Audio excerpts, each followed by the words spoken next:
What are your goals in life? A beautiful house? Occasional travel abroad? Quality education for your children? Security when you retire? We all have different goals, but the reason why we aspire for them is almost always the same. A happy, comfortable, and secure future, either for ourselves or our loved ones. Unfortunately, most people forget that building one's financial security requires careful planning. They prefer to leave things up in the air or simply decide to act when it's too late. It's like running a race without a finish line, always living in uncertainty. They remain in financial limbo. The question is, will you let your future and your family's security hang in the balance? Or will you do what's necessary within your means to secure your goals? The good news is, it's never too late to start planning. Everything starts with knowing what you want. Most people initially look to their children's education and their own retirement when thinking about their future. Definitely, we need to plan for these. But did you know that the first step in financial planning actually begins with establishing the foundation of protection? Consider this. When you suddenly encounter unexpected events, such as losing property by fire or accident, getting seriously sick, or worse, getting taken out of the picture, how much do you think will this affect your plans for you and your family?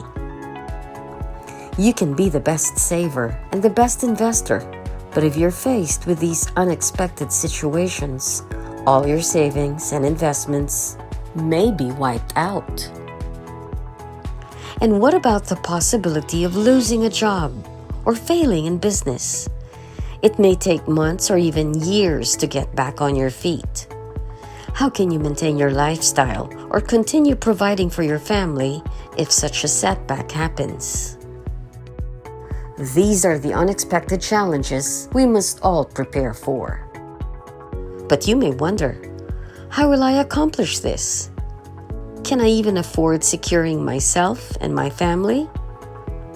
You may have even applied the simple equation of subtracting what you want from what you have, and the number you're getting is in the negative.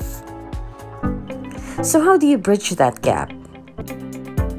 If there's any one strong force behind what you do, it's the hope of having a secure future.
All right. So good morning. Good morning, everyone. Welcome to AKMA Financial Independence Track Seminar.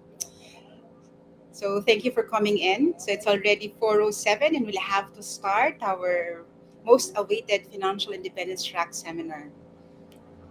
Okay, so first things first, I would like to introduce myself. Okay, I am Lilibet Soriano Valete. I am one of your AKMA financial coach.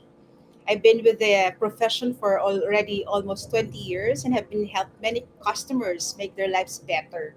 So today, I hope I will do the same with you to all of our viewers. So am I loud and pretty clear? Okay, so let's proceed with our topic for today. It's about financial independence.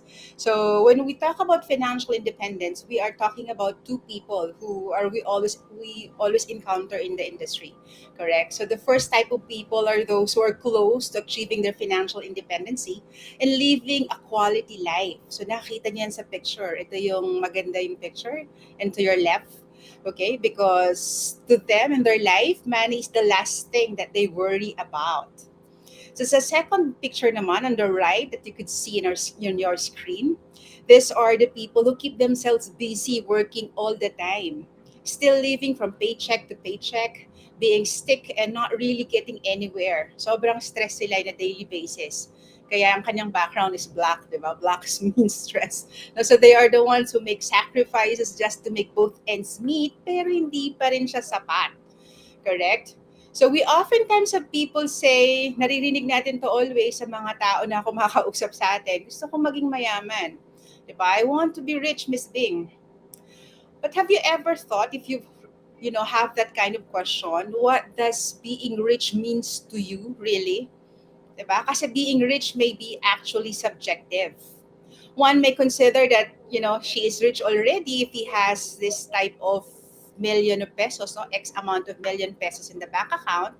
Or people naman would consider themselves as rich already if they could afford to have their meats end at the end of the day or at the end of the month. So we are talking about different mindsets of people here. So what people really are aspiring is to become financially independent, because as we all know, money is just an end to the means. Diba? We don't aspire for money itself, no? We aspire for the feelings that this money would bring us, which means financial independence. We are able to pay the bills on time and pay for our obligations and being able to provide for what our family or loved ones really need at the same time.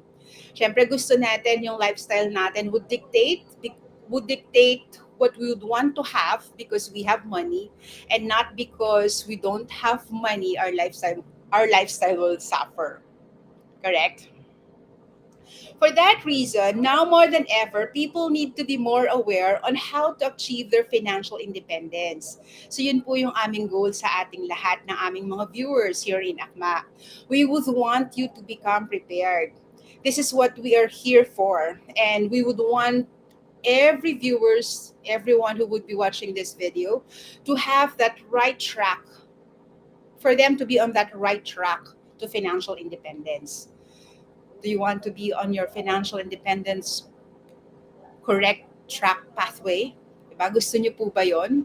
Can I have a yes or thumbs up for those people who would want to really see themselves into that financial success track? Diba? So, may mga nag-yes na po ba? I can see, yes. Thank you for participating. So, that's our end goal. Everyone would be on their hindsight to become financially successful. Okay, so in everything that we do, di ba, there are certain elements to achieve our desired results. Parang lang dun sa nagluluto, there would always be recipe. Di ba? Madaming recipe, madaling sundan, kaya natin gawin yon, and we would achieve the same result. So in this video or in this live session, we would want to show you also the recipe for a very simple financial track success, 'di ba? So pag gagawin natin 'to, all of these recipes will be in our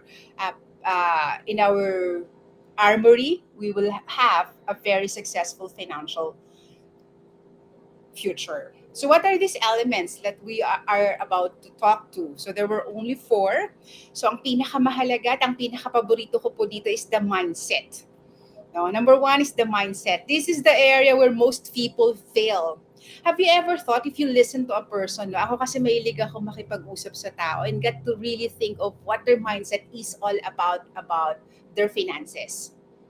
Syempre, as one of the Christians, we would want to talk about God first, and second would be money. But in terms of being successful in terms of financial, what is your mindset? What is our mindset? Diba? Only few people kasi are willing to get up in the morning even before the alarm goes off because they don't have really the passion to really exert their effort and put an extra mile and that discipline and commitment to really achieve their financial goals. Wala sila nun eh. Wala, majority of people are like that, no? Because as thought Anthony Robbins is always telling us, there is what we call, for the poor mindset, there is what we call a learned helplessness. Diba? Grabe yun, no? Yung tipong wala na talaga, hindi na talaga to mababago. So, watch out, guys. Ang learned helplessness is not the mindset that we are teaching here. No, we are teaching here that that a good mindset is that we create our own financial future because we really put blood and sweat and dedication towards our financial goals. So that is the real first element to have a very good financial future. Second, ano ba yon? Pangalawa would be, of course, yung provision natin. We're actively looking for the sources of the fulfillment of our goals. And again, linking on the mindset, we're always looking for our resources. Diba? With the mindset, a lot of people will tell us, kasi hindi naman kasi ako ganito, hindi din ako mayaman, hindi din ako nakatapos. I have so many negative stories to pull towards my story. But is that really a good provision for yourself? So, tanungin po natin ang ating isipan. Meron po bang ganun dito sa audience natin who is telling us that they don't have resources, that they are less fortunate because they have, all the disadvantageous perks in life? Meron po bang ganun na nakaka-relate sa ating audience who would also tell us na ito lang talaga ang buhay ko because I cannot move forward because I am really stuck in this kind of state of life? Is there anyone, a brave soul, who would really raise their hands or say yes, or would communicate with me if that would be the provision or would that be their state right now that they're into? No? So wala pong mahihiya. Tayo lang naman po dito, di ba? So I hope none of our audience have that kind of state, no, yung provision that they lack anything for them to succeed. Because again, the best resources that we have is not our material richness, it's not our education or anything, no, na distinct, but it is our resourcefulness. If we are resourceful enough to find ways to whatever we would want to achieve, then we will be getting it. And that's the power that every individual has. And I am empowering every listeners here that you too have a power to really change your financial state right now and to become really financially successful. If you would have that ability to really find that kind of resourcefulness, no, around you. Tingin lang po tayo sa ating environment and how we could really be resourceful in all the resources that are available. Okay, so number three, it's the dynamic. When you set a goal, you have to be dynamic, putting all your energy and your passion, your determination. Napaka-importante po yun. 'Di ba? Kasi tayong mga Pilipino, tayo ay, we are well known to become ningas kukon. 'Di ba? Gagawin ko today, tomorrow hindi na. Because today lang ako passionate, tomorrow wala na. 'Di ba? So it's not really a good symptoms for us. Now we'll have to find that energy and that dedication that everything is really possible. And that dynamic means commitment. Because when we are committed, when we do something, we will really have to execute that thing even if we are not interested at the moment of doing it. 'Di ba? So yun po yung element. You will have the source of energy from other people and those around you who share the same passion for you to really use that as a leverage para maging dynamic ang result mo, having that passion and determination to reach your goals. Okay, so what else? Thank you for people who are coming in. Thank you. So catalyst din po, mahalaga din po siya. A catalyst helps in transforming your situation into a better one. A person who can guide you in enhancing other elements in order for you to become financially independent. Kailangan din po somebody who will be teaching us, guiding us, mentoring us, or really, showing the way, paving the way on what to do. Because in all areas of life, there's always an expert to that. Diba? So we'll have to find expert. Parang maglilinis ng bahay, tayo mga nagtatrabaho, hindi tayo expert doon. Diba? We'll have to ask for the house help for them to be very good in cleaning our houses because that's what they do. And as what we do, we have to be expert on that, and we share that to the world on how we could change lives better, di ba? Para we could really impact as a society our expertise and our professionalization doing the business. Okay. So let's now talk more about our mindset. Diba? So, pag narinig natin yung mindset, what comes to our mind? Ako, when I hear this mindset, it brings to my mind the gift of God given to us. Everybody has their own power or the choosing or the choice, the power to choose whatever they would want to have. And that all starts with a mindset. Mindset is a person's way of thinking and their opinion.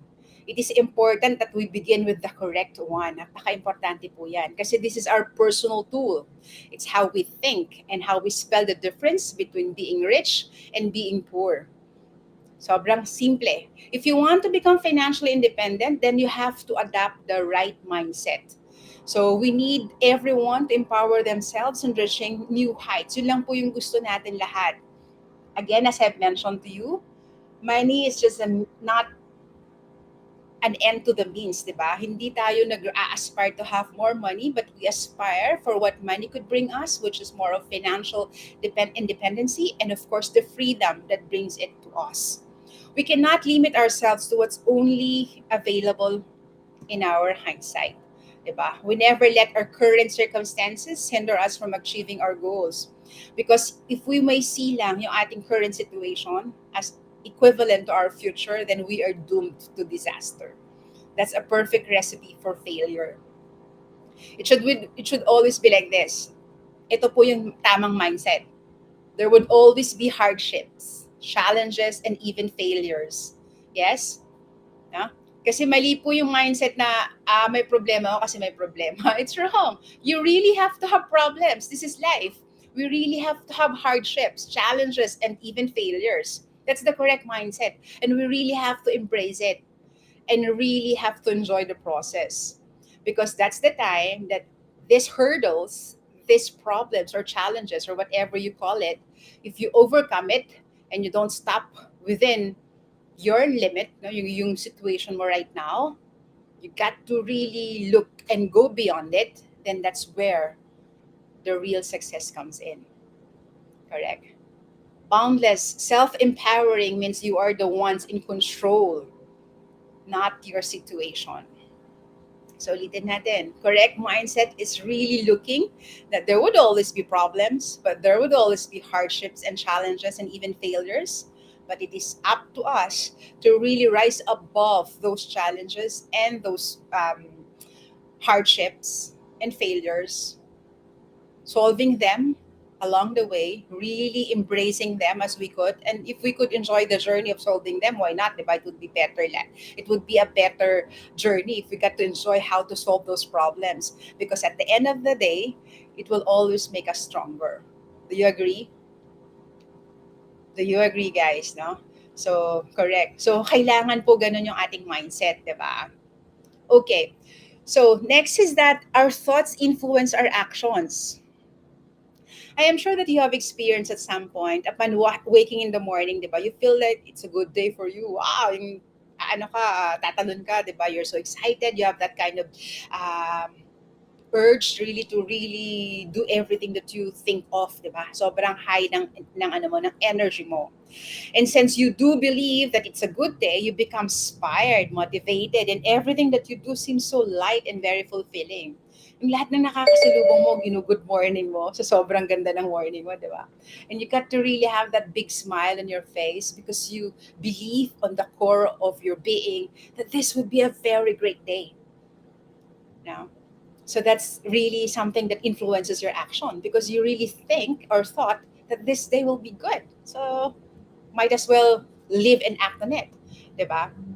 But if you want to achieve financial freedom, you've got to have a strong desire for a strong, so strong that it will dictate what you have to do. No? So hindi lang po ang pinag-uusapan natin is yung thinking mo na this will be a good day. Ang thinking would be you'll have to have a deliberate action regardless of the circumstances, as we've mentioned kanina, and the willingness to make sacrifices for the time, effort, and even money just to get to your goal. So that spells the difference between a rich mindset and a poor mindset, because the thoughts of the poor people, poor who have poor mindset, have a different results through their actions. Do you agree? Sa aking mga viewers, do you agree that you really have to watch your thoughts because it becomes your actions?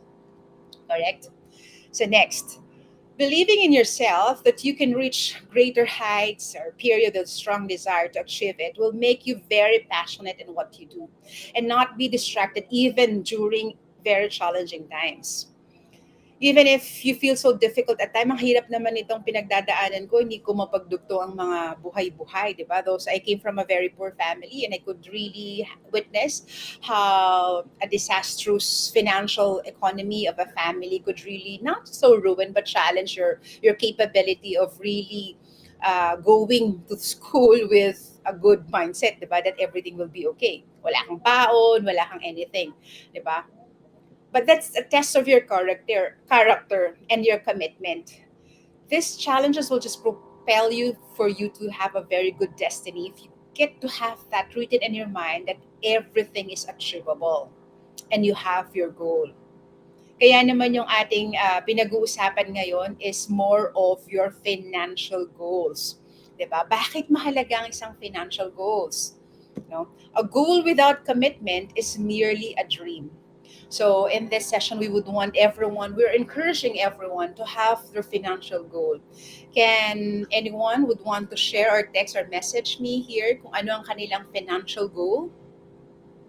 Dahil napakahalaga po niyan. Correct? So I challenge people to really, really think big. This is to help you further break free from your limiting beliefs. Ang dami kasi nating mga limiting beliefs. Yung mga tipong, ang nanay ko at ang tatay ko is ganito lang. So ako, ang tatay at nanay, ako then also would follow their path. And I would also be like my mother and their father.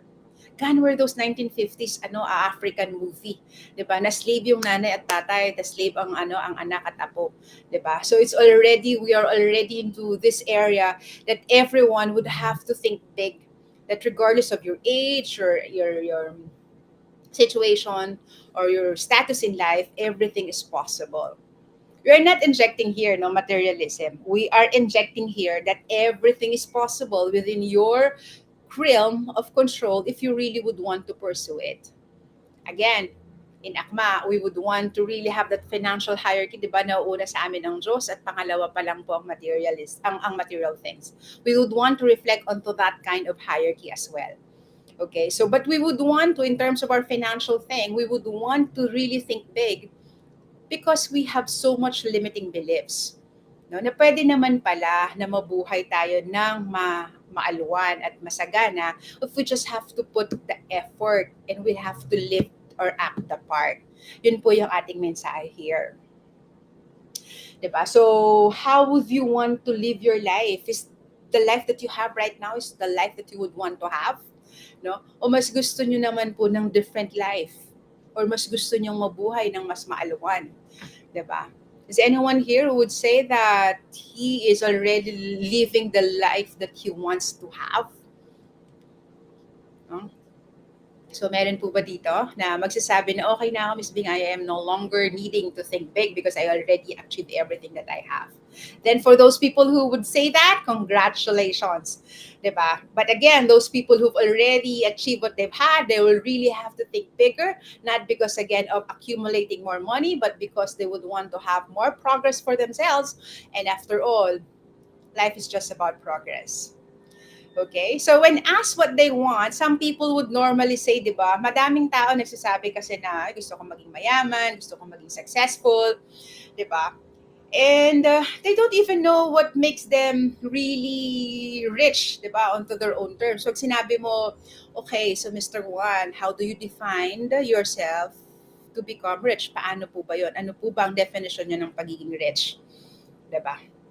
So you have to be clear and very, very clear, no? Because clarity is power. Diba? You have to know and be clear on what you want. Because if you don't, you'll just end up to a story na sinabi ng isang um, friend niya, I want to have more money. Then binigyan ng friend niya ng 1 peso. Okay, you already have another 1 peso, another money. So is your goal achieved? Yes, na-achieve niya. More money daw eh. So binigyan ng isang ng piso. That's already more money. Correct? Unless we define what type of money or how much we would want to have or a clear pathway, di ba? It will never be realized. So gusto po natin sa AKMA, we would want you to commit to your clear goal, your financial goals. Bakit kailangan natin i-commit yan ng financial goals? Commitment is just like marrying individual, di ba? Sometimes there are people, marriage is not like a bed of roses to everyone who are married, just like me, correct? But commitment will stay you committed with the partner that you have, or your husband or your wife, because you're committed to each other. So similarly with the goal that you have, when you commit it, when you already have commitment towards that goal, so regardless of whatever circumstances you would have in the future or even at present, you will really go above that kind of situation and really fill in to that kind of commitment. Mahihit at mahihit mo po yan when you put your commitment to that. No? To get what you want, I will have to rephrase this. You'll have to know exactly what you want, and you have to be very, very clear about it.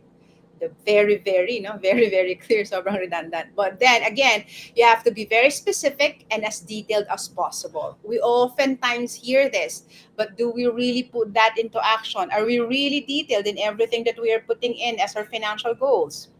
Diba? So check po natin. So may mga detalye na po ba ang ating mga financial goals?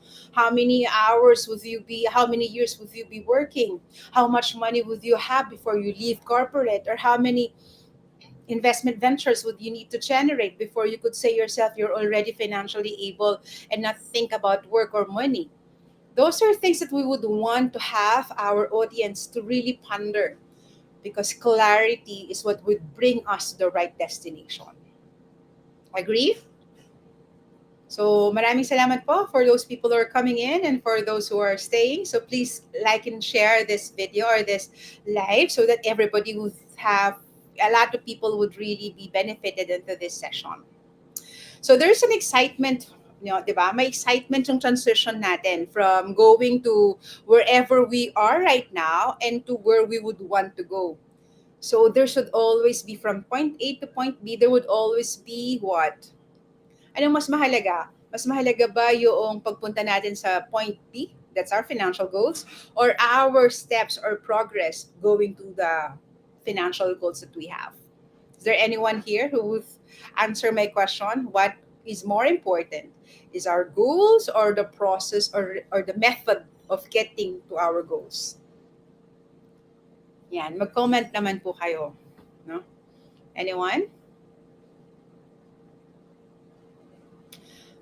Alright, so tama po kayo doon, no? So mas mahalaga po yung process natin of going to our financial destination, because the process would make us a better person, who would make us a stronger person if would really have to do the work, diba? Because as we are always saying, destination is not an end game, but it's the destination that really embodies all our hard effort, our commitment, our energy, diba, towards the process. And going to that financial destinations that we always want to have or dreamed of, or being clear on what would want to have, is something that would really excite us going forward or moving forward. Are you with me? So na-excite po ba tayo? Nakikita na po ba natin yung ating mga financial goals into reality? Because we're already committed into those financial goals that we have, no? For all of the audiences, no? Meron na po ba? na nai-excite, na nakakaramdam po na ang kanilang financial goals would be something that they are very much excited. Wow. So thank you. So next slide please. Usap na po natin, nakita na natin what we want, di ba? We're already clear on what we want. So right now, our next step would be to visualize it. Have you ever wondered why just by talking about some food, 'di ba? Sometimes, 'di ba, pag sinabi natin, sana may mangga at saka at saka alamang, 'di ba? Parang naglalaway ka na kaagad, no? Parang wala ka namang mangga sa harapan mo, pero you just even thought of the mangga and the alamang. It already, salivate you, no? So ganun po yung power ng visualization. Because fun fact, our brain could not realize if it's your reality or just your visualization. Ganong kagaling ang Diyos na gumawa ng ating imagination. Galing, di ba? So we can live like rich people. I have mastered this already when I was young. We were really poor, di ba? But I really visualize that I am already rich. No? And I really act on it. No? Na parang feeling ko I already have the money that I have. I am already manifesting the prosperity of life that there is. Correct? And that's the power of visualization. So you can do that also. It's a good trick to your brain. It's a good trick that you could have towards, experiencing the financial goals that you have as an experience, di ba? Real experience, because your brain could not distinguish if it's a reality or not. And then, ito yung pinakamagandang portion nito, napupunta siya sa subconscious mind natin, and that becomes just naturally being part of us, and our brain is already telling us we are already hitting our financial goals. Isn't it so awesome how God created our brain? Galing, di ba? So just have to make that as our ally. So tanungin lang natin, what do we really want? Again, being very, very clear. So do you want to have a successful, living comfortably, debt-free, wala ka ng utang, no? You have to paint the picture on your head, diba? Making it clear as possible. Seeing yourself as if you're already there, gaya ng ginawa ko. You can trick your brain, guys, no? So you just have to trick it because, again, we have a very, very powerful mind that is within our disposal, our personal power. Correct? So anything that you want, it can happen. This exercise is not just for you to imagine what you would want to have, but also this exercise will give you a strong desire to have it. Now, putting all your passion, your belief, and commitment, that will really play the part, diba? Everything will just boil down to setting your goals and then visualizing it. It's happening. Now, our brain is just like, we call that. All right. Okay. So your clear goal will act as your guide. It is a target you want to achieve. This is something I would want to share. Diba, yung mga missile natin, they have this red color, diba, targeting to their target. So that's how brain works. No? Meron tayong tinatawag na RAS, no? Sa ating mga brain. You will be the one behind the wheels, steering towards the right direction, towards your goal. Yung RAS natin, have you ever wondered, minsan, yung tinatawag natin na activating reticular system, when we are thinking of, say, for example, blue cars, no? Ang daming lumalabas na blue cars. Why? Because we are really thinking of that, and our brain is really associating on that moment, that particular color of the car. No, pag bumili ka, your mind into red dress, 'di ba? Ang dami mo nakitang red dress because your active reticular system, the RAS natin sa brain natin, tina-target niya yung gustong marating ng brain mo. So, mong red dress, ito, ang daming red dress. So, whatever you put your mind into it, you will have that. It's very smart, di ba? So, just try the power of visualization and your brain will really start doing their work to you based on what you would input to that program, to your financial desire. Okay, so when you start writing down your goals, remember to make it smart. Diba? Alam natin lahat yan. Ulitin natin. It's specific, measurable, attainable, realistic, and time-bound. We don't want to discuss much of that because I'm sure everyone would know about the smart thing, di ba? Alam natin yan na kailangan maging specific tayo, maging measurable, na measure natin yung ating goal, correct? Say something specific is that I would want to have this much 5 years from now. Measurable, how much? What is that? Diba? Attainable is, of course, if I am earning 2 million a year right now, I could attain 3 million or 4 million in the next 5 years. So that's something attainable. Correct? Huwag naman yung masyadong malotohanan mo. But if you do have that action plans to reach that kind of thinking big towards your financial goals, then why not? Correct? But you have to put in some realistic scheme, no? Kailangan realistic tayo sa ating mga financial goals. And of course, time-bound tayo. Correct? But there would always be another third. Smart yan, di ba? So smarter. No? So smarter means we'll have to really review everything that we've had for our specific goals, and then we'll have to enhance it and then rewrite the goals that we would want to have. Unless we're hitting our financial goals at the time that we would want to have, we really have to be smarter. We'll have to rewrite it and rewrite it again and again until we reach our financial goals. So that's what we would want to have everyone reaching their financial goals. So the good question would be, how and when could you review your financial goals? Now, how often do you would want to review it? Is it in a monthly basis? Is it in a yearly basis? Diba? So, it depends on you.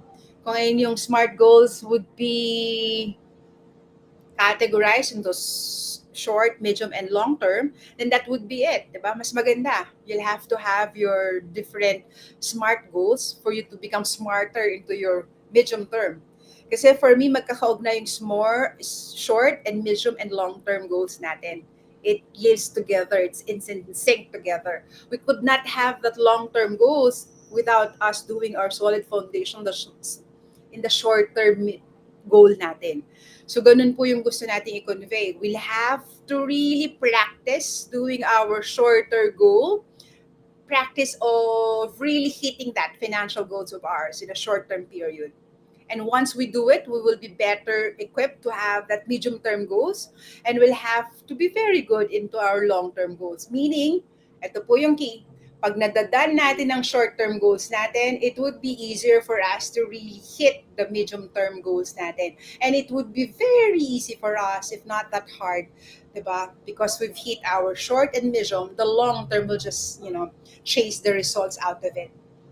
Isn't it nice that we have to really engage in hitting or in practicing hitting or reaching our short-term goals or medium-term goals and long-term goals? All right? Okay. Bilis na oras, 39 minutes already. So, I would want everyone to write down your exact goals, no? So, nasa comfort of your home po kayo. So, let's do the action of whatever I have mentioned here. I would want you to write down everything that you would want to have and you would want to own. Diba? So, I'm giving you 3 minutes. Diba? So, lagay po natin anything that goes to our mind. Wala pong, wala pong limit, di ba? Anything that goes to our mind, we can put it into writing, and then we'll have to really envision it, and we'll have to do the visual.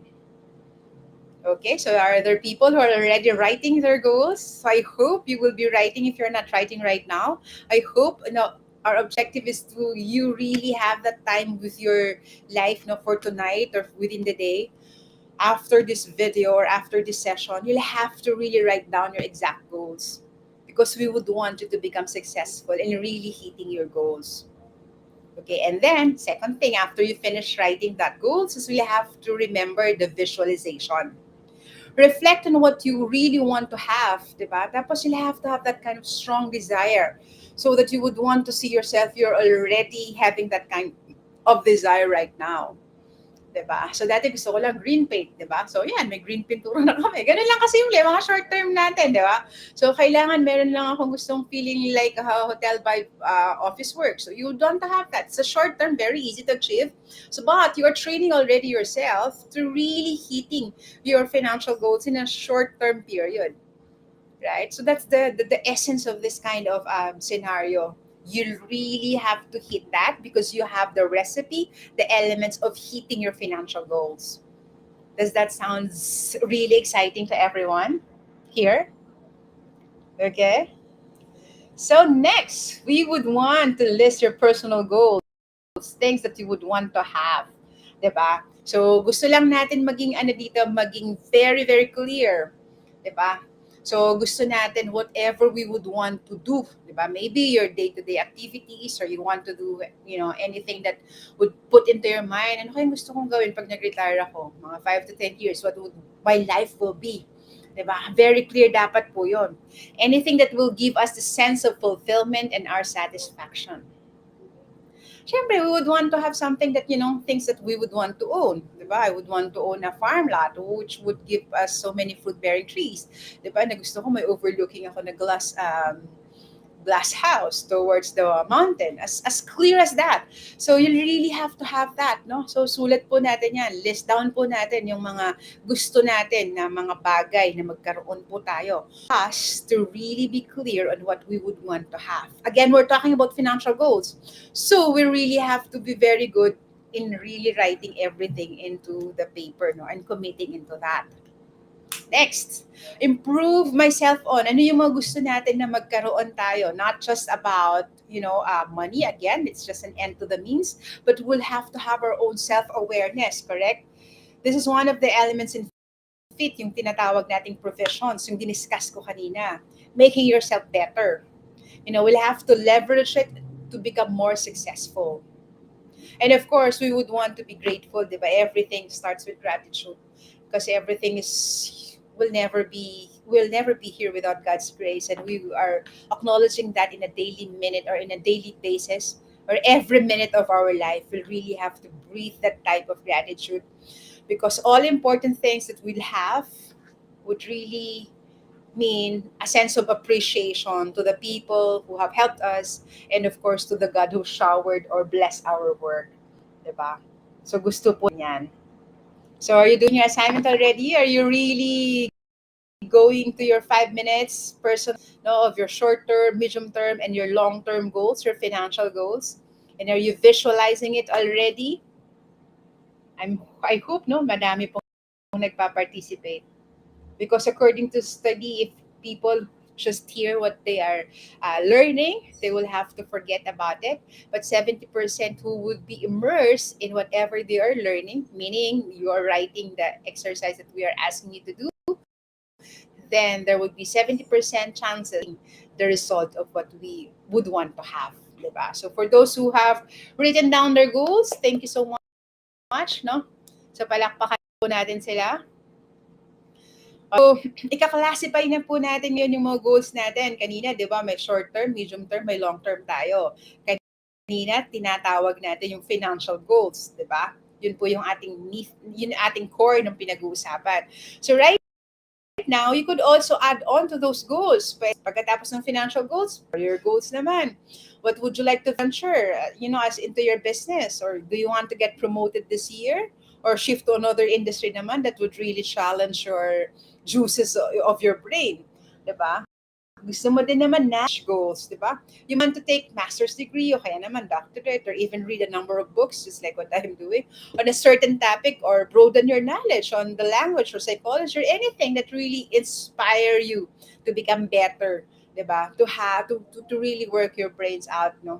Kailangan din kasi na exercise po yung brain natin. So kailangan din natin knowledge goals because we don't stop learning when we stop our schooling, but we stop learning when we are no longer inept to learning, no? Medyo paradoxical yun, but I'm sure you already get everything that I am saying, that we would want to learn things because we need to have our knowledge goals as well tayo. So dagdagan na din natin social goals, di ba? Ilan ang gusto mong makita sa iyong mga organization?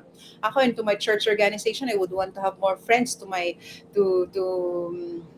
organization, di ba? To institute also something that you would want to impart to your community. That's also something that you could put into your social goals, di ba? Your health goals, no? Pwedeng very specific as well. And of course, spiritual goals. Ito pinaka-importante po na goals natin. No? So we are not just talking about financial goals, but we're also talking to the most important and life-saving goals that we could have. Everyone would agree it's our spiritual goals. 'Diba? Gusto po natin yan. We'd always want our best to put God first or at the center of our life. Kaya ginugol din po natin how we would expand our service to our God, diba, to our religious societies, and we would how to improve our slot right now in our spiritual goals, and putting everything,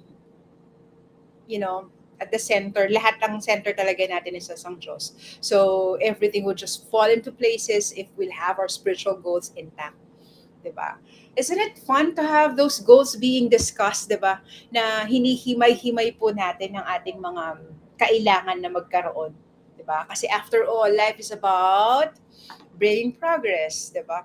Life is about making it everyday better. Parang ang aming kulay is green, 'di ba? So, green means life. Life means green, and green means Manulife, 'di ba? Segue lang talaga.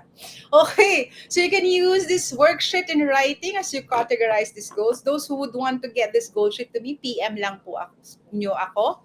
We would be gladly give you this worksheet that you're seeing in the screen.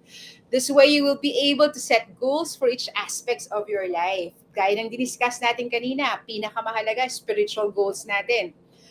Susunod yung ating financial goals, career goals, knowledge goals, social goals, and health goals. No, dagdag natin yan, maganda nga din relationship goals eh.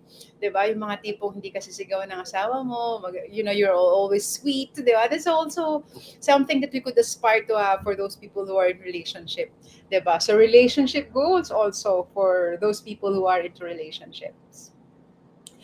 Okay, so we're reaching already for the next worksheet. In each of the goal that we have already or you've already written down, di ba? Nakapag-categorize na po tayo ng goal natin. Ngayon naman, we'll have to determine our priority level. Siyempre, kailangan meron siyang ranking, di ba? Based on high or low priority. Pag sinabi nating high priority, it's simple. It's very self-explain, self we'll have to really dig down to our deeper self, diba? That our goals would have, of course, to be the first one to be achieved. Self-explanatory is the word I was looking for. Diba? So, high priority, parang tipong pagising mo, gusto mo mag-toothbrush, high priority because you cannot talk to other people if you haven't brushed your teeth yet. Diba? Simple as that. So, you cannot go to work without money. You cannot go to work without the blessing of God. So, you have to have high priority list, no? Based on your category, based on your values as well. So I have mentioned these are, of course, sample of those priority as well is the medical expenses, the income protection, nasa financial goals na po tayo ha. And of course, your kids' college fund and even your retirement. Pag sinabi mong low priority, ba't kailangan pa natin ilagay yan sa goals natin? Low priority naman. 'Di ba? Hindi naman. Kasi ang low priority is just like similar to salt, 'di ba? It's not the content of the menu, but the salt makes the menu taste better. 'Di ba? Pampasarap siya ng buhay. So what are those low priorities that we could put into our goals, 'di ba? Just like renovating your house, 'di ba? Or buying another car if you need to because lalaki nyo na, 'di ba? Or traveling abroad or vacation because you would want to create memories with your families. 'Di ba? Low priorities 'yan, pero it makes our life better and it makes our life more enjoyable. Correct? Because people would tend to satisfy their wants. Ito naman po yung banabaliktad natin at kino-correct natin. You'll have to have the high priority first before you go on to the low priorities. 'Di ba? Ibig sabihin, sa example natin kanina, pag nagluluto tayo ng karne, dapat may karne muna tayo bago tayo kumuha ng spices, correct? Kasi anin nating spices, the salt, the vinegar, anything, if we don't have the main menu, wala tayong kakainin. Kaya bang kainin ng puro salt or puro toyo, di ba? As simple as that. So similarly with our financial concepts, we really have to identify what's our high priority before we go on to our low priority. Priority dami sila. Okay. Okay, so again, to really push through that, the high priorities are our medical expenses, our income protection, your kids' college fund, and even your retirement. Diba? But of course, gaya ng binanggit ko kanina, pampasaya ng buhay ang mga low priorities. So we really have to put them also to our financial goals, di ba? Ang saya ng buhay. Kasi ang buhay natin kailangan masaya. Correct? So this is the importance of listing down the goals and determining the level of your priority. Once you are able to achieve of priority goals na binanggit ko kanina, then it's time for you to have naman your low priorities goals. 'Di ba? So, step by step lang din siya. Okay. Next, another way of goal setting technique is creating a vision board. Sobrang dali lang naman yan. Ginagawa na ng lahat yan. Dati kinakat pa yan ng manual. Ngayon, nagagawa mo na siya in an Canva or whatever, di ba? Ang dali na lang. So, electronic vision board na ngayon yan. So, they can post it anywhere. Again, with the power of visualization, those you put onto that vision board always, no? On my experience as well, always 101% becomes are really your becoming your reality. So for those people who have not done yet that vision board, pag di nyo pa po nasubukan, gawin nyo na po tonight. 'Di ba? Put something, no? You have to create that kind of picture to your brain. Lagyan nyo na po yan, gawin nyo na po, and you will be surprised. So a few years from now, you've already attained all of those goals that you have put into that vision board of yours. 'Di ba? So that's the power of our brain again. Okay, so in our session, ang ating objective lang naman is that we would want to focus on the financial goals, which I believed we've hit that, di ba? Natapos po natin yon. And I have successfully imparted to your the list of your financial goals. I hope you did your assignment as well. So, ang tanong ko po sa susunod would be, what are our top priorities? Andali, may kaibahan ba ang goals sa priorities? 'Di ba? You might ask that. Is that similarly intangible, interchangeably used? The goals and the priorities? Okay, so there is, of course, a very big difference between the goals and priorities. Although they just, as I oftentimes tell, everyone, that it's interchangeably used. Okay, your goals will differ from the others depending on what. Now, so pag-usapan po natin yung mga priorities in life natin kanina, okay? We'll have to look at the reality of life. We have at different stages in our lives. Diba? Lahat po tayo na nanggaling yan. Nanggaling sa mga katulad kong married, nanggaling tayo sa being single, correct? We, of course, and then we get married, and then we have kids, sending them off to school. Right now, I'm sending them, and then I'm nearing to retirement, sustaining ourselves through old age. In each of these stages that we have different set of priorities. And we want to achieve but for our loved ones as well. Tingnan natin mga priorities ng single individuals. Diba? They tend to prioritize their wants, like traveling, going up to date na latest gadget na para bang ito yung buhay nila, diba? Kailangan in sila sa latest gadget. Tapos mga latest fashions, no? Yun ang mga gusto nila. Yun ang kanilang mga priorities. Diba? But then you have to see the married individuals. Iba na ang kanilang priorities. We would want, I'm a married person, I would want to have a comfortable life and security as well. Diba? So we would want to have our own house, that for marriage people. So priorities further change when there are other dependents in the family. They focus on how to provide for their kids. Yung priority na is able to send their kids to school and give them a better chance of life. When the kids are all grown up and the parents are about to retire, their priorities now is to have a comfortable life at retirement, doing the things that they. So you can see the priorities changes from one stage to another. But the key here is that in every life stage that we have, from single, getting married, and going to growing family and retirement, each stages creates more complexities. No? Yung complexities and financial aspects that we have is what we call the reality of life. Diba? When we progress to retirement, nagiging more complex siya. Nagiging more complicated because we have more wants in life. And that's what we would want to address as we go transition ourselves to a different life stage. So for our viewers right now, whatever your stage is right now, your present needs would be, of course, dictate your lifestyle. 'Di ba? Yung mga gusto natin na mabili because we want it and we need it, and most specifically, kailangan natin. Those are our priorities as well. Ano ba ang mga kailangan natin? 'Di ba? Kasama diyan ang health fund. Since you're earning a living already, your short-term goals, pinag-usapan natin kanina, pwedeng maging short-term goals natin traveling, purchasing a house or a car that would entail having to repay loans for our purchases. So your milestones would be protecting those assets and protecting your income in case of you are suddenly taken away from the picture. And when you start your family or as a growing family already, you put aside, an income for your protection and your goals for you to have enough funds for your emergency. Ibang usapan na pag married, kailangan may emergency fund na. At ang college funding din, kailangan din intact yan, solid. Or otherwise, you will be stressed when you are sending your children to school. And of course, your retirement funding is part of your long-term goal since it's ideally you should be start building your fund as early as possible. Bilis talaga ng buhay right now. Isang ganun lang, you're already 60. But when you were 30s or 40s, like, wow, feels like it is forever before you reach your retirement. Pero pag matanda na, pag mga nasa edad ko na po, parang wow, parang ang bilis lang talaga. That's something that I am teaching to all of my clients, that putting in something for their retirement is a wise move for them to have right now, not for the next few years, because time really flew so fast and you don't know talaga what will happen next. And during your retirement years, priorities would be additional medical spending. Dami na niyan. May insure, may kung ano-ano na, di ba?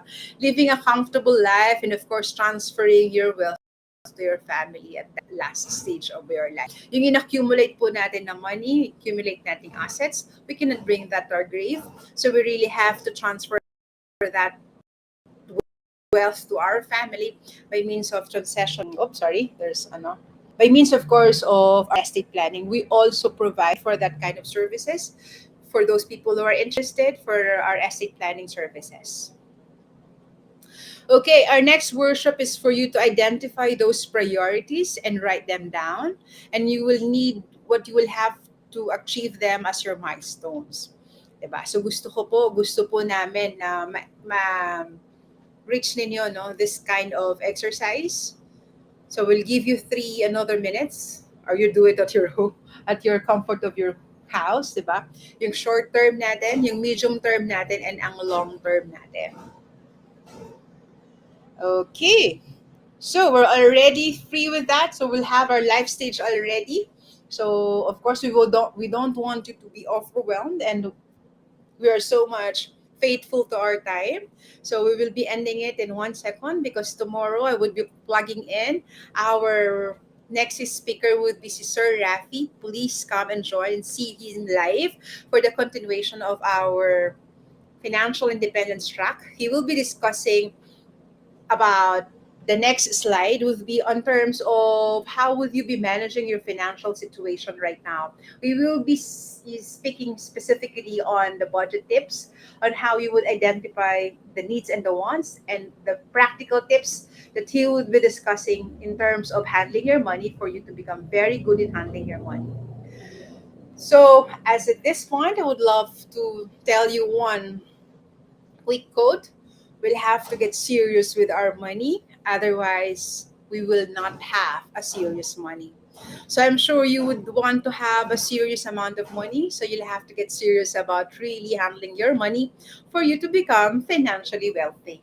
So with this, I am Lilibet Soriano Valete, being AKMA branch head, and I'm leaving you with a quote that life is about enjoying to its maximum limit to whatever life could bring us, because we would want to live a healthy, wealthy, and spiritually inclined life, enjoying life to the fullest.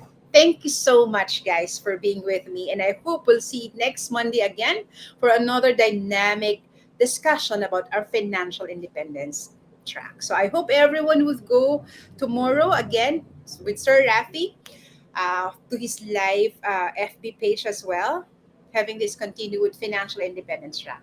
So I hope, thank you so much, guys, for joining me. Thank you. Signing off.